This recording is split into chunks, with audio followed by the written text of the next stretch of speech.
Dan pada saat itu Wak, yang bisa Bang Evan dan kawan-kawannya rasain pada saat gerombolan itu lewat, cuma rasa dingin aja Wak, kayak ada dalam freezer. Hai, wassalamualaikum warahmatullahi wabarakatuh. Terima kasih sudah klik video ini. Oke Wak, jadi di malam Jumat ini seperti biasa aku akan kembali menceritakan pengalaman horor Wawa. Dan yang kali ini Wak, ya, kali ini kisah horornya bener-bener kayak oh my god, seram kali, sedih juga, macam nonton film. Kalian harus tonton ini sampai habis, tentang perbedaan dimensi, ya. Jadi nggak usah lama-lama, langsung kita masuk aja ke ceritanya. Duduk baik-baik kalian, jangan kemana-mana, tonton, check it out.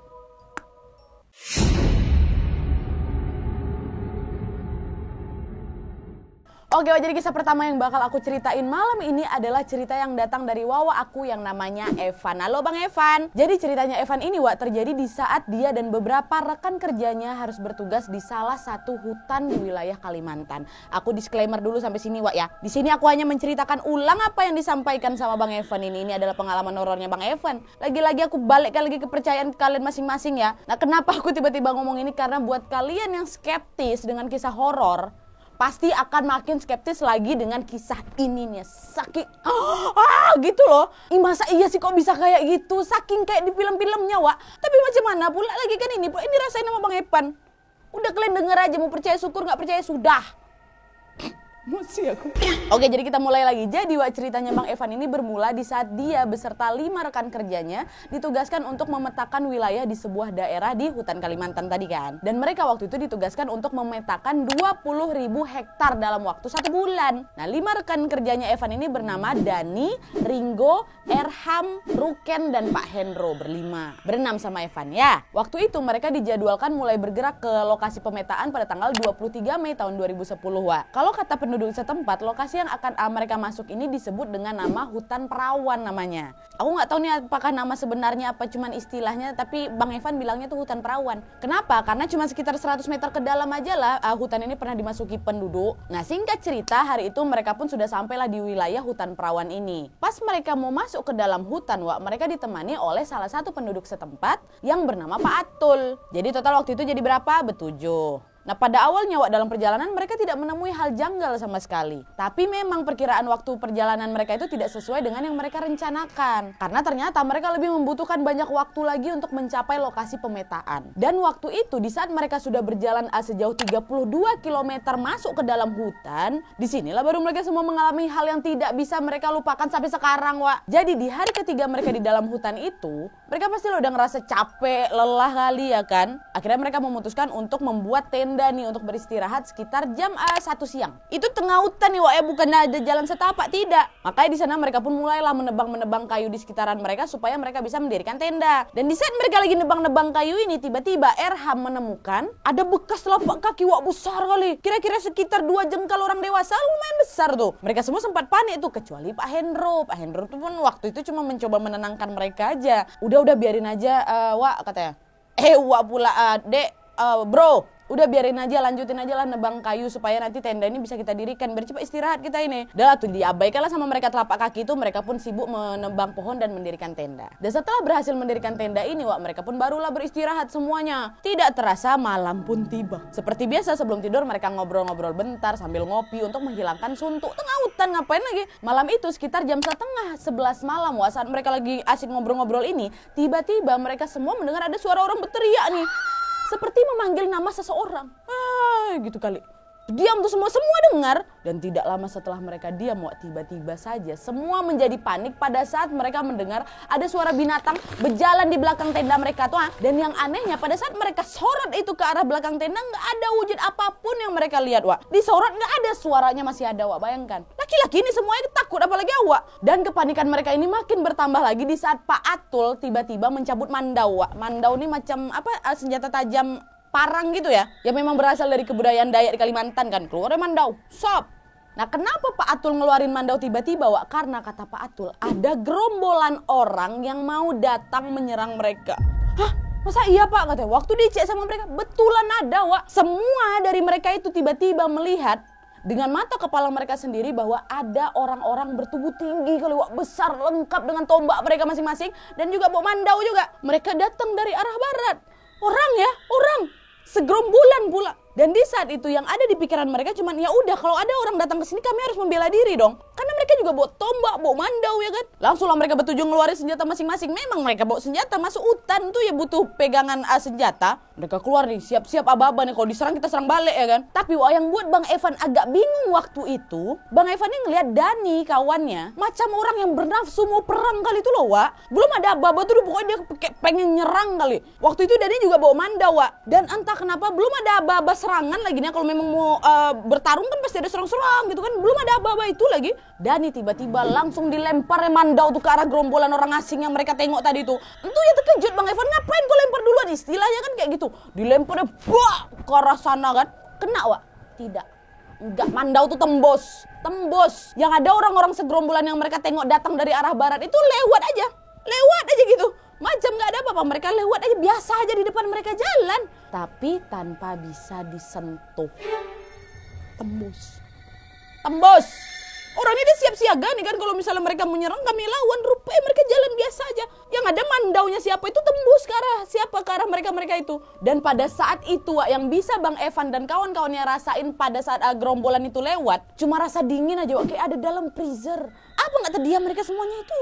Sampai akhirnya jarak mereka dengan gerombolan orang-orang tadi itu udah kayak sekitar 50 meter ke belakang.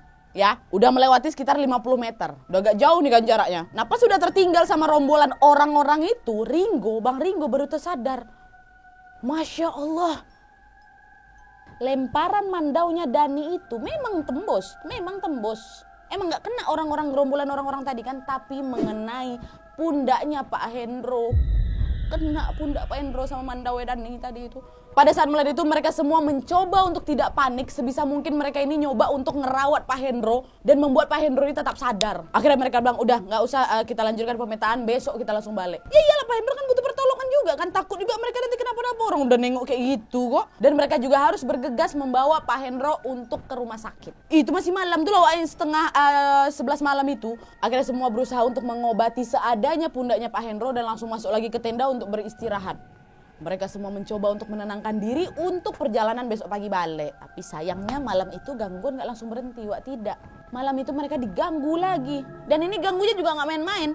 Tenda mereka digoyang-goyang, Wak. Digoyang-goyang. Dan mereka juga semua mulai ada bola mata besar, merah, yang meleleh. Macam mahmah tuh datang ke arah tenda mereka. Mereka juga dengar ada suara-suara dentuman kayu-kayu besar yang tumbang. Inilah buat mereka jadi gak bisa tidur. Macam mana? Sampai akhirnya nih, Wak, ya. Sampai akhirnya hari menunjukkan jam 4 subuh. Dan di saat itulah mereka langsung memutuskan untuk memulai perjalanan mereka keluar dari hutan perawan ini. Karena waktu itu mereka udah gak tahan lagi lah dengan gangguan-gangguan di sana. Nunggu pagi kali kayak udah gak kuat. Kami udah jam 4 udah agak terang dikit kan keluar gitu. Tapi ternyata keputusan mereka ini pula yang salah, Wak. Karena waktu itu hari masih gelap. Belum yang cerah kali orang dalam hutan. Macam mana lah pula tutup apa pohon kan. Pencahayaan masih minim kali dan wilayah di hutan itu masih kayak dipenuhi sama rawa gambut, Wak. Membuat jalan yang mereka lewati pun sangat susah untuk dilalui lah. Dan karena hal ini pula lah membuat rombongan Evan dan kawan-kawan ini terpisah. Waktu itu Evan, Erham, Pak Atul, gendong Pak Hendro. Berempat nih mereka. Terpisah sama Dani, Ringo, sama Ruken. Waktu itu Evan sama Erham sempat nyari nih kawan dia bertiga ini. Tapi malah dilarang sama Pak Atul kan. Jangan. Kalau kalian mencari kawan kalian dulu, nanti makan waktu lagi. Mending ini tengok nih Pak Hendro udah banyak kehabisan darah. Dan Pak Hendro pun waktu itu udah kayak mulai pingsan gitu, Wak. Akhirnya mereka pun tetaplah melanjutkan perjalanan berempat ini duluan kan. Dan sekitar jam 12 siang, Wak, saat mereka sudah setengah perjalanan, Erham yang sedang mendapat giliran menggendong Pak Hendro, tiba-tiba tersadar bahwa Bro. Kenapa, Wak? Apa nih? Aduh, merinding aku. Pak Hendro udah meninggal. Aku gak denger lagi nafas dari tadi. Pak Hendro meninggal dunia di perjalanan. Dan pada saat itu Erham tiba-tiba langsung nangis macam anak kecil, Wak. Pak Hendro, kata dia kayak gitu. Padahal Erham ini dikenal sebagai tukang kelahi, Wak. Jadi macam Erham ini dikenal paling kuat lah di antara rombongan itu. Dia itu nangis macam anak kecil ya.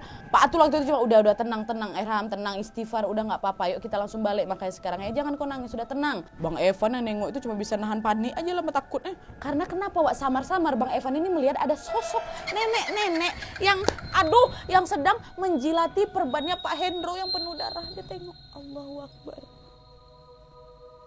Astagfirullah. Dan ternyata bukan Evan aja ngelihat sosok nenek-nenek itu, Wak. Pak Atul pun nengok. Udah, biarin, gak usah diliatin kali itu, udah bawa. Kata Pak Atul tiba-tiba gitu. Nah singkat ceritanya, Wak, akhirnya mereka sampailah di titik penjemputan di pinggir sebuah sungai. Pak Atul pun langsunglah menghubungi penduduk setempat untuk menjemput mereka. Tapi yang anehnya pada saat itu Evan tersadar. Waktu mereka masuk ke dalam hutan, mereka waktu itu membutuhkan waktu 3 hari kan untuk menempuh jarak 32 km itu. Mungkin sampai sini ada Wak yang tanya, Wak tadi kok pertama kali bilang 3 hari mereka masuk ke dalam hutan tuh. 32 kilo kan sampai ke sana, nih kok sore-sore udah nyampe. Nah itulah yang anehnya, Wak. Si Evan pun ngerasa aneh. Karena dia tahu kami masuk dalam hutan aja membutuhkan waktu 3 hari untuk jarak 32 km ini kan. Tapi waktu kami balik dengan jalan yang sama dan jarak yang sama juga, kami cuma memakan waktu 1 hari. Kok bisa? Kok bisa, kan kita nggak turun gunung. Katanya kan kalau naik gunung tuh lama, turunnya bisa berlari lebih cepat kan. Ini hutan. Kok bisa 1 hari ya Pak? Cepat kali kita turun ini.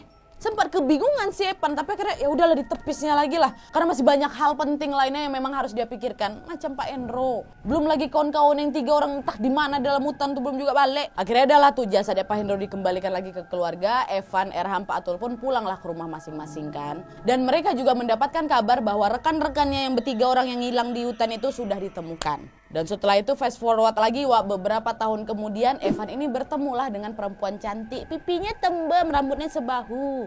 Mereka berpacaran lah sampai akhirnya mereka memutuskan untuk menikah.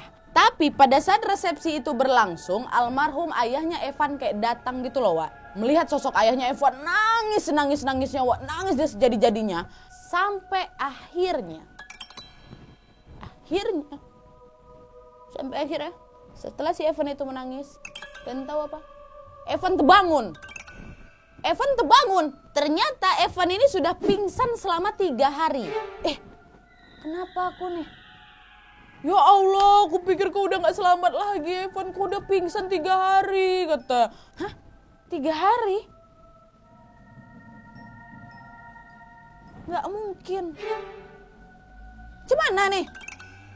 Nah di sini nih yang epicnya, Wak. Jadi ternyata yang Evan rasakan selama ini, yang dia pulang ke luar hutan, jasadnya Pak Hendro udah dikembalikan ke rumahnya, dia balik ke rumah dia, 3 kawan-kawannya sudah ditemukan, dan dia ini menikah dengan perempuan pipi tembem itu.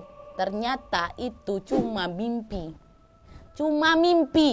Entah mimpi atau dibawa aku ke dunia lain tuh, Nat, kata Evan.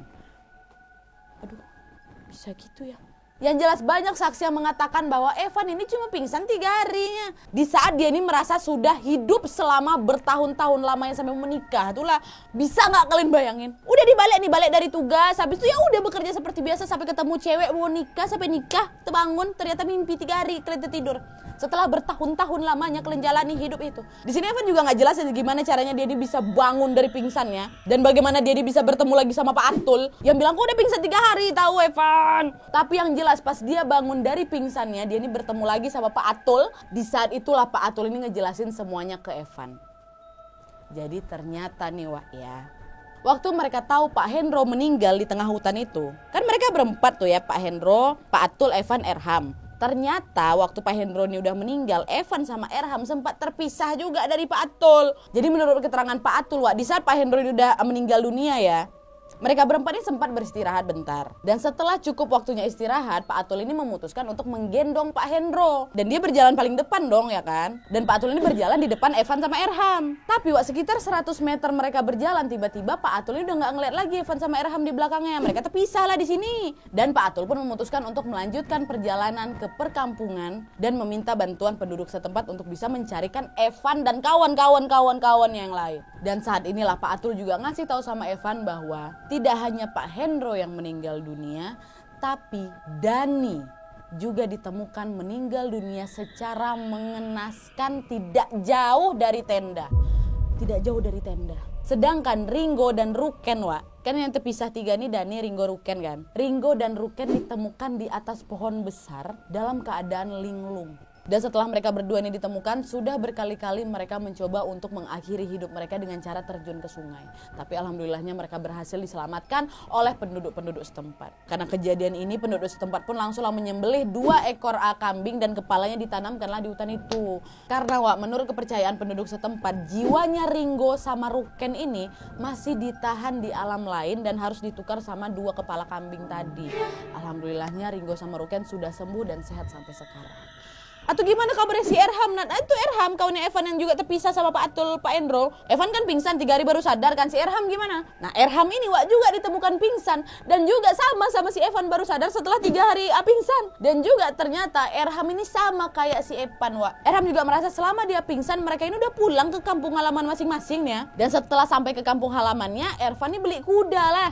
Pakai hasil dari merantau di Kalimantan kan. Gak cuma kuda aja, Evan beli rumah. Dia udah ngerasa mapan, dia mau menikahi pasangannya. Tapi pada saat Erham ini mau melamar pasangannya, Erham merasa kayak kok ada yang aneh ya. Kenapa? Karena Erham ini ngerasa kok aku udah lama kali gak sholat. Dan Ervan juga tidak pernah mendengarkan suara azan, Di saat itulah Erham langsung ngambil air wudhu ya kan, mau sholat nih.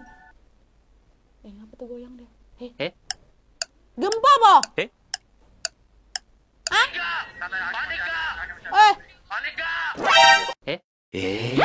Di saat itulah Erham langsung ngambil air wudhu ya kan. Erham pejamkan matanya pada saat dia basuh muka. Dan saat dia membuka matanya, barulah di situ dia tersadar dari pingsannya. Kok ada Pak Tul? Ngapa aku ada di sini? Bingunglah dia dengan apa yang sudah terjadi kan, Baru di sana Pak Atul pun menceritakan hal yang sama dengan Erham. Dan setelah kejadian itu Erham mengaku dirinya tuh udah kayak lebih fit gitu loh badannya. Karena selama ini dia menjalani hidup bertahun-tahun sama kayak si Evan itu badannya kok kayak cepet lesu gitu. Cepet capek gitu loh, Dan Erham pun memutuskan langsung balik ke kampung halamannya. Kali ini dia betul-betul balik ke kampung halamannya, bukan mimpi atau apapun. Nah sekarang Ringo, Ruken, Erham sudah menjalani hidup masing-masing. Mereka sudah menikah, udah punya anak. Sedangkan Bang Evan masih keluar masuk hutan sampai sekarang. Semangat terus Bang Evan. Hati-hati Bang ya, jangan lupa baca doa. Oke jadi itu tadi kisah ya Bang Evan. Bisa gak kalian bayangkan? Jadi nih ya kita ngerasa udah selesai menjalani perjalanan yang sangat panjang dan melelahkan. Mau balik nih istirahat. Betul, balik istirahat, kerja ya kan. Ketemu kawan-kawan, ketemu pasangan mau nikah, tahu tas pingsan. 3 hari itu dia sudah menjalani waktu bertahun-tahun. Bisa dikatakan kemungkinan 3 hari itu Bang Evan dan Bang Erham sudah berada di dunia lain pada saat lagi terpisah itulah sama Pak Atul dan almarhum Pak Hendro kan. Itulah kenapa mungkin Erham gak pernah sholat dan gak pernah dengar suara azan kan. Mungkin dia gak tinggal di dimensi kita. Nah untuk ceritanya Bang Dani kita cuma bisa kirim doa Jawa ya. Begitu juga dengan Pak Hendro. Soalnya di sini juga Bang Evan nggak ada menceritakan bagaimana, kenapa, apa yang sebenarnya terjadi sama Bang Dani, nggak ada. Bagaimana kondisi jasadnya pun nggak ada. Tapi yang jelas Bang Dani ditemukan sudah meninggal juga, sama juga dengan Pak Hendro. Ayo sama-sama kita kirimkan Al-Fatihah untuk almarhum Bang Dani dan juga Pak Hendro. Semoga mereka berdua tenang di sisi Allah Subhanahu Wa Taala. Amin ya Robbal Alamin. Sekali lagi terima kasih banyak Bang Evan. Ini benar-benar harus dibilang pengalaman yang nggak akan bisa dilupakan seumur hidup sih. Cerita Abang ini pun juga nggak akan pernah kulupain. Epic kan Sehat-sehat terus Bang Evan, salam buat keluarga, hati-hati masuk hutan, jangan lupa baca doa Bang ya. Dan buat kalian yang juga pengen berbagi pengalaman horornya, boleh langsung kirimkan aja ceritanya selengkap mungkin, serapi mungkin ke email yang ada di bawah ini dengan subjek kisah horor kuat ya. Untuk kisah-kisah yang paling epic dan menyeramkan akan aku up di video selanjutnya. Oke, jadi sekian dulu videonya. Terima kasih banyak yang sudah menonton. Kalau kalian suka video ini, klik like-nya. Jangan lupa komen di bawah untuk ide dan saran-saran untuk video selanjutnya.